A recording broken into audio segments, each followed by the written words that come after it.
Rice is a favorite in my household. Here's one way to make it very colorful and flavorful. First, wash 2 cups of rice, long green preferred. But if medium green rice is the only thing you have, go ahead use it like what I'm doing here. After washing the rice, drain all the water. Here I used a piece of coffee filter paper to make the water removal much easier.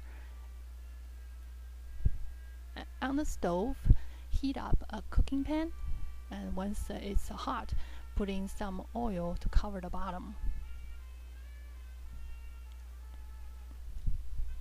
And then put in your rice.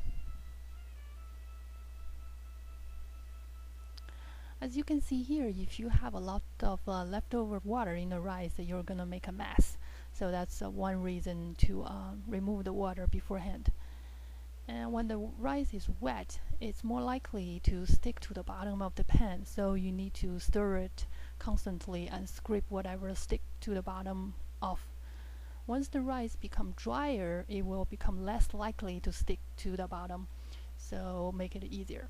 So here it's still wet, so I have to keep up with the stirring and scrape it off the bottom so it won't get burned.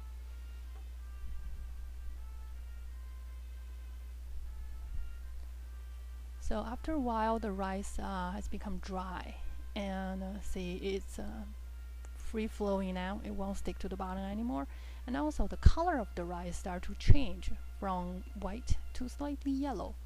And keep on frying. Here, if you want, you can turn down the heat slightly, so make it easier for you to control. And periodically, you need to check the readiness of the rice.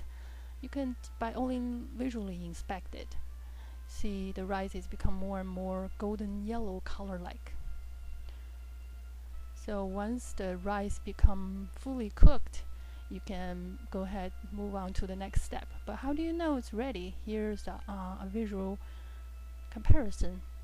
Raw rice is translucent and whitish, but the cooked rice is more golden color and opaque. So once the rice is ready, add 1 cup of homemade tomato sauce. You can use store-bought sauce if you want. And add 3 more cups of water if you're using long green rice, or 2 cups of water if you're using medium green rice. And stir the mixture well. It looks like this. And here I like to transfer the whole thing into a non-stick cooking pot. The reason I'm doing this is that later on, when the rice has cooked in the liquid, it becomes slightly sticky. So using the non-sticking pan make the scooping and the cleaning much easier. And then bring the pot to a boil and cover. Let it simmer for about 20 minutes. After that, keep the lid on and let it sit for about another 15 minutes, and it's ready.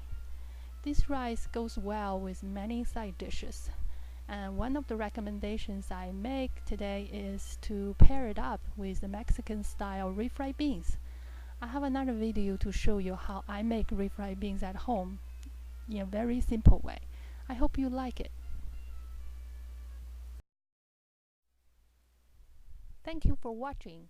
Click likes if you like my video and subscribe to the channel for future updates.